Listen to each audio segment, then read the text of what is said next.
again with Phil Costello. Continue our reminiscences with Phil. This morning we have a special guest, Donald Chance, whom Phil will introduce shortly. This is the fifth in our series. We're going to be talking about the 80s. We did the 70s, which you'll recall were rather tumultuous. We're into the 80s, which may or may not have been a little calmer. It was a time of great activity for planning and zoning. The schools were very busy, adding to buildings, dealing with code compliance issues, a great deal of building activity going on in town. A busy time. Anyway, Phil, why don't you introduce our guest? I'm delighted to see Donald. He and I were roommates at our place of business at 16 Wall Street for many, many years. And that's how I got to know him socially as well as business-wise. He, as I indicated at an earlier program, did my glasses for me. When he was opposing me in softball, I couldn't see that well, but when I joined his team, I could see much better. So I learned which team to play for.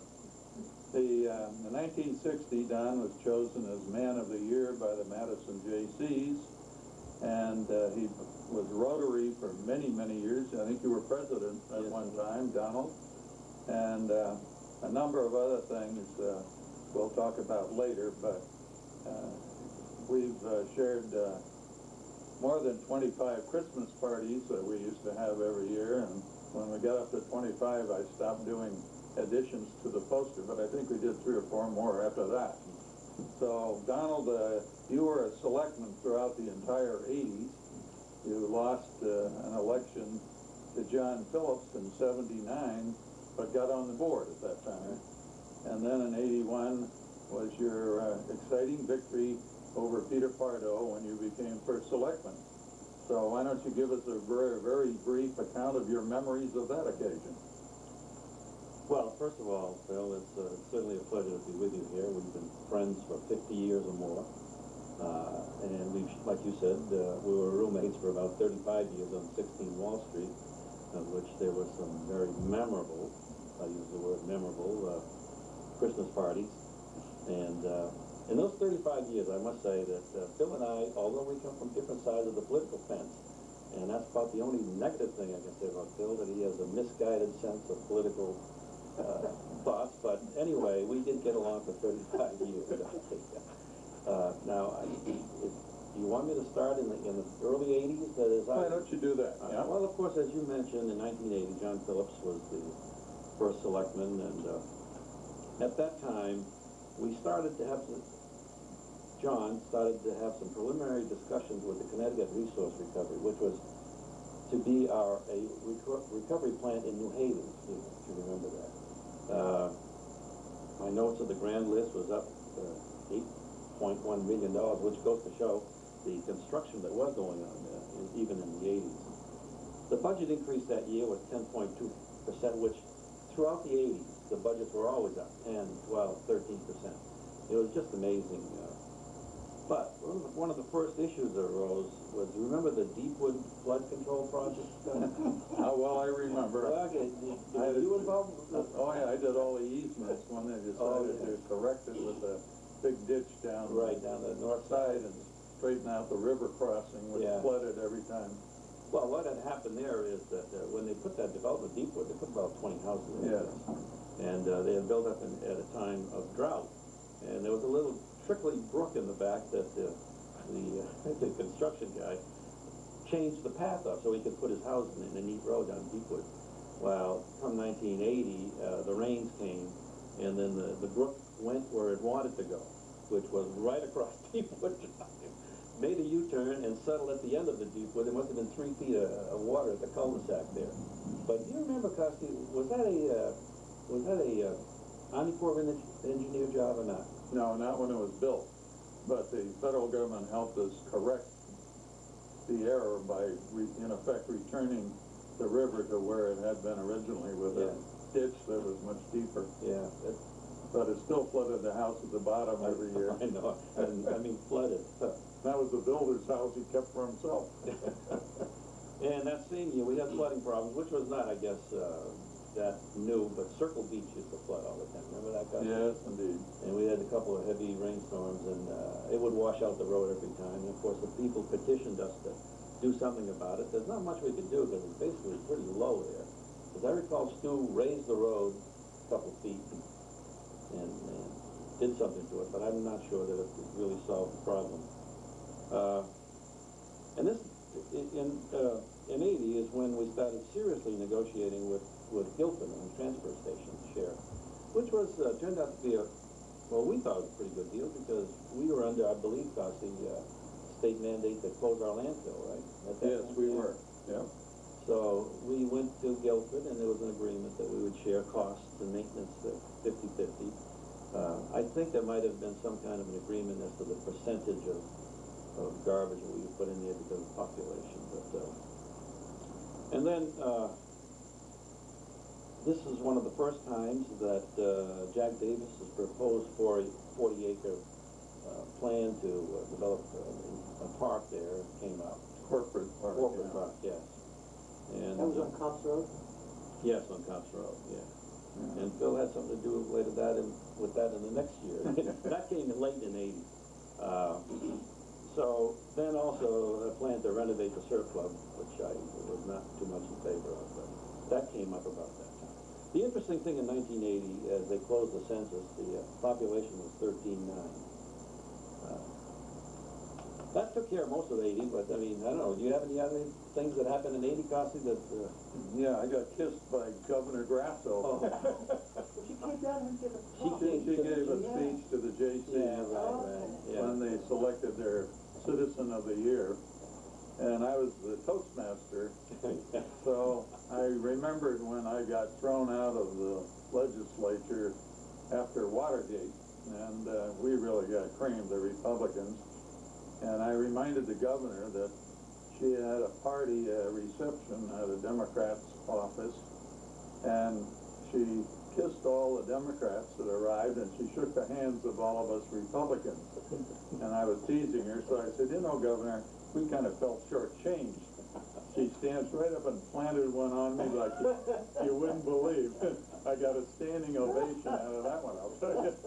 She was a very nice person, and we had a wonderful speech from her, and we all miss her, or at least a lot of us do.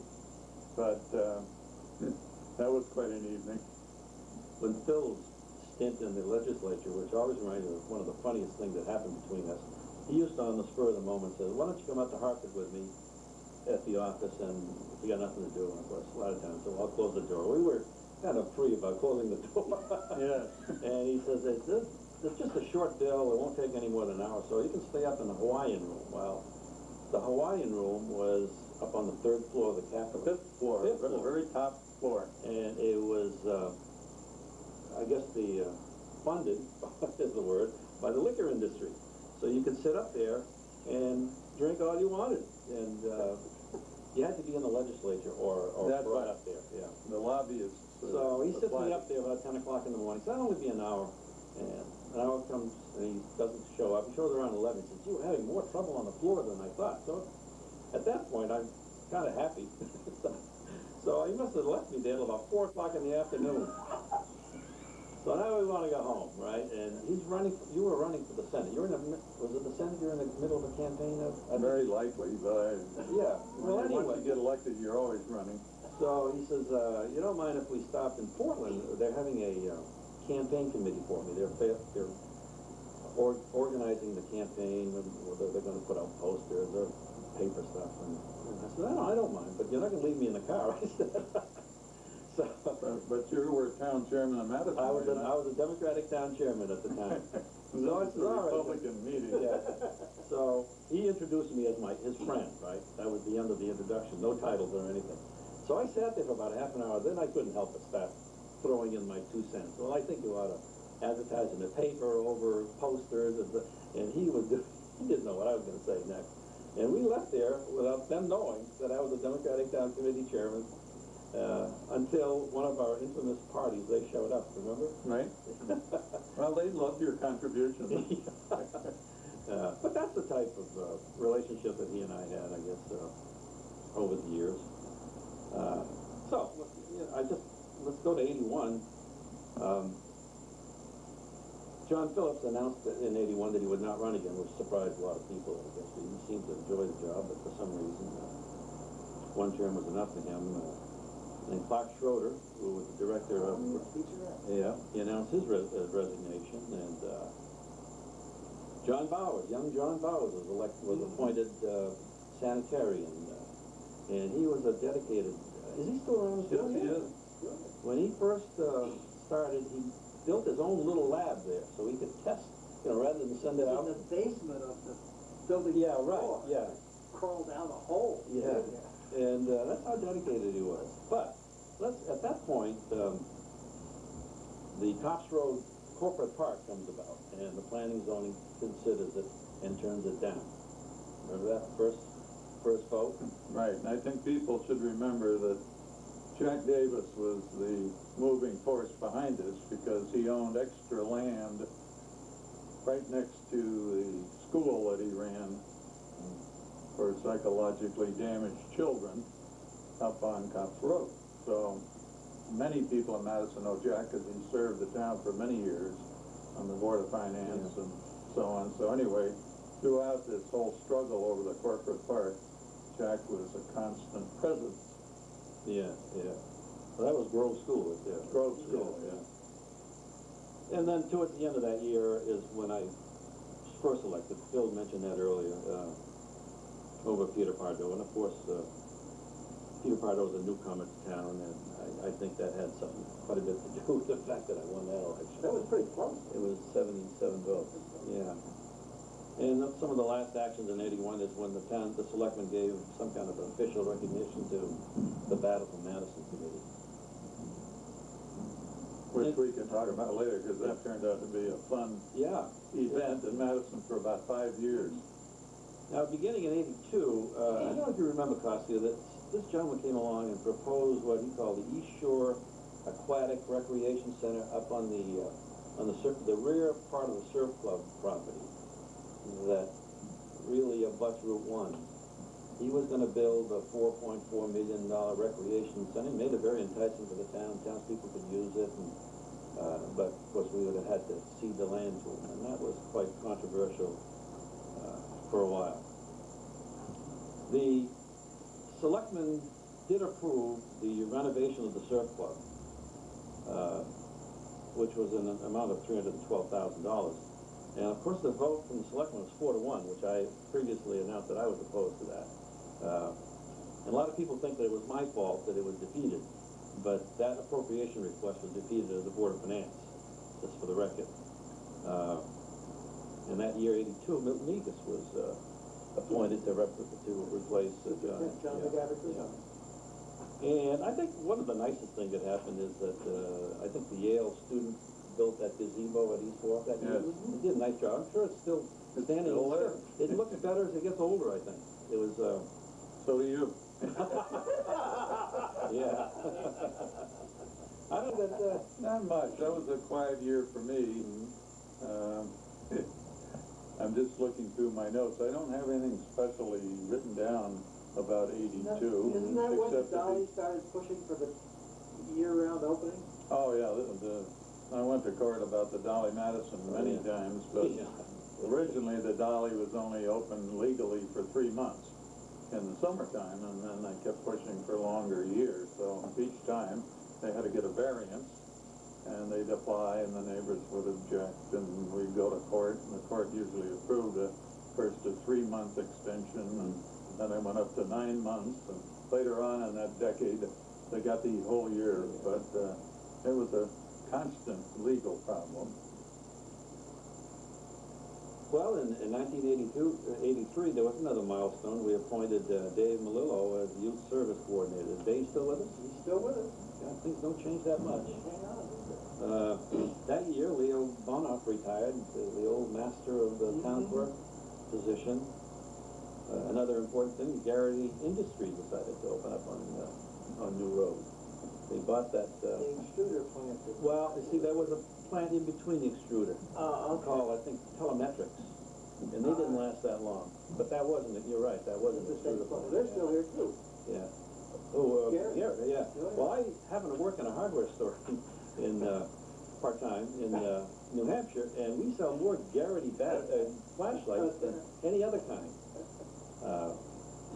Then the town ambulance garage was to be constructed, and well, maybe Costa, you can fill me in. There developed an issue between the selectmen and the dispatchers. Who was in control of the dispatchers? Was the police department or the selectmen? How did that ever come resolved? It was negotiated, but I didn't get involved in that, so I don't know why, but I did read about it, and I know the issue was fairly serious, but I don't remember who resolved it or how they did it. Well, I think the police commissioners wanted to get hold of that thing, and they, for some reason, considered to be town employees under the selectmen. But in '83, you recall, Costi, that the insurance position became quite crazy. I mean, the premium was going up. We couldn't find anybody to cover the municipalities. But not only in Madison, it was, I guess, nationwide. But that was quite an issue. I remember that you championed expanding the people who could bid on town insurance, which was really a big political issue because previously only town insurance agencies could bid. And you suggested from a little investigation that if outside agencies could get involved, that would drop our insurance costs. And as a result of your suggestion and public support, the town now goes out to bid from anybody that wants to bid, and it did result in an immediate drop in our insurance premiums. Well, it was sort of the old boy syndrome. Yeah, only the Madison insurance companies would bid on town insurance, and then they would split up the various policies. But and as I recall, we went out and at that time hired an insurance specialist to review the different bids, and so that, because insurance gets very complicated. I don't think any of us were really that knowledgeable about it. But, I think one of the important things in '83 is, and I think it probably made Daniel Hand stand out in the country, when Dr. Johnson appropriated $1 million scholarship for student, Daniel Hand student, which it may have been topped by now, but at that time, I don't think there's another high school that had that kind of... And that gave 4 years full tuition. Yeah, right. Everything. Yeah, I had forgotten the qualifications for that, and... Oh, as far as I know, it's still there. The scholarship still exists. Huh.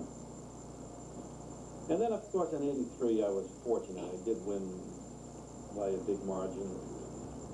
I don't know why. I can't explain it. But anyway, that was pretty much the end of '83, unless you have any... Well, I wanted to ask you, because I couldn't find it from our review of each year by the Shoreline Times, which has been most helpful. But even though you won by over 900 votes against the first select candidate in '83, which was Betty Young, why the Democrats did not take over control of the Board of Selectmen? Could you explain that? Well, did we run 3 people then? I don't think so. We used to run, well, because... But it's a strategy. I thought you might explain that. Well, we used to run, well, sometimes we would run 3, but then we found that the Republicans were picking the ones that they didn't want or wanted as we ran a third, because of your sheer registration, you could afford to throw a couple of votes to a Democratic candidate that you did not want on the board. And that's probably the thinking why we used to only run 2. Both were assured of being on the board. In this case, it turns out that I became first selectman. I think Joe Snyder was the other candidate. Yes. But you didn't have a third candidate. No, we didn't. My guess is that you could have elected all 3 had you known what the vote was going to be. That's hindsight, Gosling. That's 20 years of hindsight. My hindsight gets better. Let's go back to 1931 when I was... Okay, what else you got? So, that was the end of '83, because the elections were in November. In '84, one of the things that was a little different, the Rotary Club, which I've been a member for 25, 30 years already. purchased a house on Old 79 and turned it into a senior citizen housing.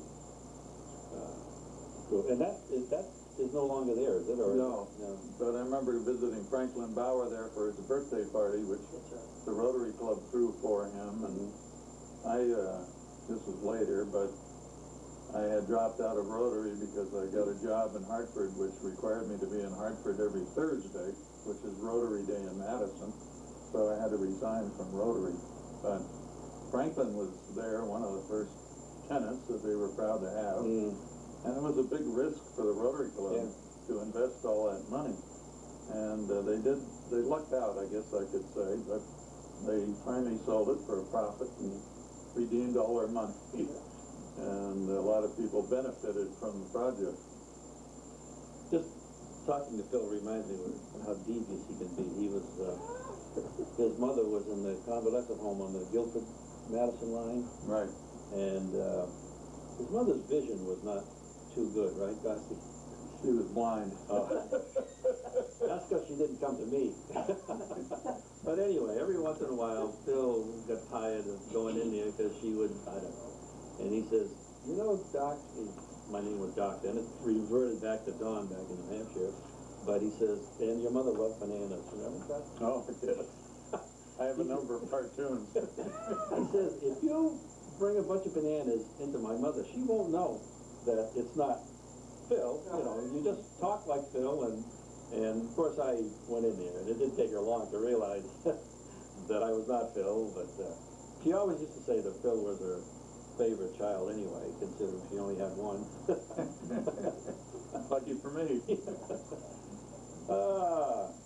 Let me get back just briefly to the battle for Madison, because that was going on each year. And I remember Marilena Pignatelli supporting that. And these people had military groups. Most of them had a cannon they would drag into Madison. And they'd pitch their tents on the Madison Green. And they'd dig holes into the green to do their cooking. And I was always amazed that they cleaned up so neatly, and they were so tidy that 2 months later you wouldn't know they'd ever been there. And today the green is immaculate. But for about 5 years, that was a very popular summer event. And one year they had a cannon shoot off of the Garvin Point.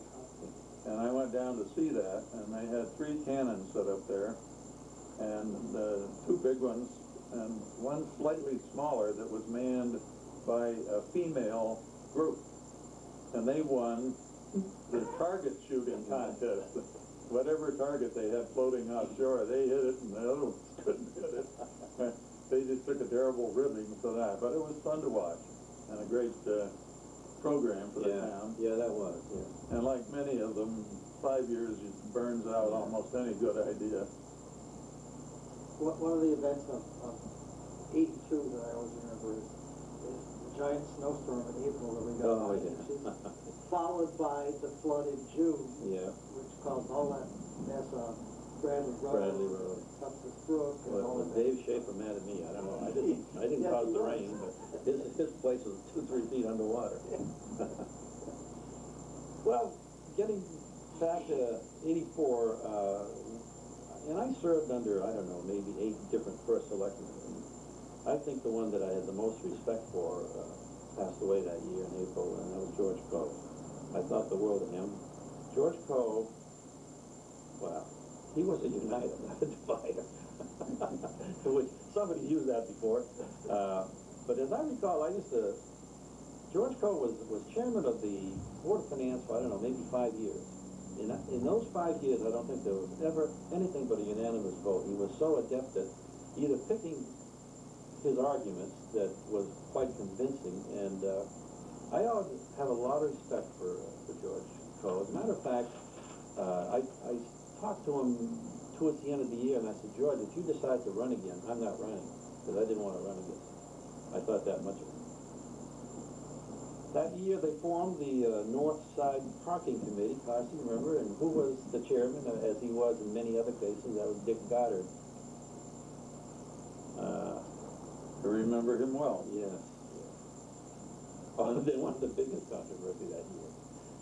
And I don't know if I'm allowed to swear, but it was that damn steel wall up the Mary beach Elaine, there, I think. Mary Elaine. But she kept drawing these pictures of people water skiing and getting impaled on this steel wall that was 6 inches below the surface. Remember it? Yes. Because Jagged on top. we could never figure out that the town, as far as we know, the town didn't put it in. Why we should be responsible for removing it? Well, according to the Shoreline Times summaries, the town did put it in, Yeah. probably the WPA workers no. back in Yeah. the 30s, just to keep them busy. Mm-hmm. And then it rusted out and it became a hazard. Yeah. But that was a big controversy. Yeah, I know. Why do we get an outfit from Clinton, I think, come in with an acetylene torch, and they had to go under it. But it was ridiculous. I mean, as soon as they cut it to the sand level, the next year the sand would. So I don't know what the situation is on that now. I talked to you earlier about this, and there's some good news. Remember last night we talked about Ed Hansen from the Economic Development Yes. Commission making it wouldn't be called a video, but it was a slide presentation with a synchronized soundtrack. And this was done in 1984, and it was going to be supposed to project to Madison 2004, which would be now. Warner tells me that he has the slides, but you don't know whether the audio portion of it is, right? There may be a script with it too, I don't recall, but this, Well, if anyone's listening to this show and they have an idea of whether... of course people are listening. Sorry about that, yeah. All you people out there, if any of you have an idea what the audio of this presentation is, we put it out a couple times. I can't remember which group, but Ed was quite active in the Economic Development Commission, and it was quite a production because he did that for the phone company, I believe. It would be fun to see what the projections were. The only projections that I remember vividly was way back, I think, when Bob Adams was first selectman. They were talking about building a new roadway along the waterfront, all from East Haven and all the way out to Old Saybrook. And there were projections made at that time that the population of Madison by the year 2000 would be 30,000 people. Well, here we are sitting on 18,000.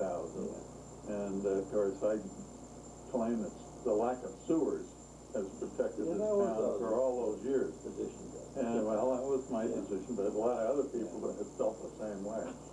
And but can you imagine if we had 30,000 people here? That's a lot of people. Well, there was some discussion in the 80s about the moratorium on building. Yeah. They were so concerned about what was going on. Obviously, that didn't happen. Well, they did have a moratorium for a while. Did they? I think it was 6 months. The law permits short moratoriums to do revisions and studies and then change your zoning if you want to change it. And you can kind of slow down a problem that you see developing. But if you try to have a 5-year moratorium, that has been ruled illegal. And I doubt if the courts of Connecticut would allow more than maybe a year. That'd be about the maximum. So it was a good idea to slow things down. Well, we're reaching a stopping point. I have one more point. I think one of the most important things that happened in '84, and it changed the downtown area, and that's when Jack Avil stepped in, and he purchased the theater and the Cafe Lafayette, and I think also gave the North Parking Committee right to develop the back part of it, right, Classy? Yep, the parking lot behind the theater was leased to the town, or the town leased it to Jack Avil, I forget which. But that provided a lot more parking off Main Street. And of course, Avil really redid the whole corner there from the post office up to the Cafe Lafayette. He put in new sidewalks. People go down there, they can see JFA, his initials carved into the sidewalk. In 1984 is the year that he did all of that, but he was a good-spirited fellow, and he loved Alan Nancy Belmont at the cafe. In fact, he talked him into retiring and moving down to Florida where he could see them more often. And, well, that's another story, but he was a real shot in the arm to the center of Madison. Well, thank you, Don. Okay, it's been my pleasure. Well, it brings to a close another of our interesting sessions. I remind you that these programs may be all be viewed on Channel 18. The 70s is up now. The next one is the one on local watering holes, gathering places, our last session. And at some point, the 80s will show up. You may also find these programs at the Scranton Library and take them home and watch them at your leisure. Thank you for watching.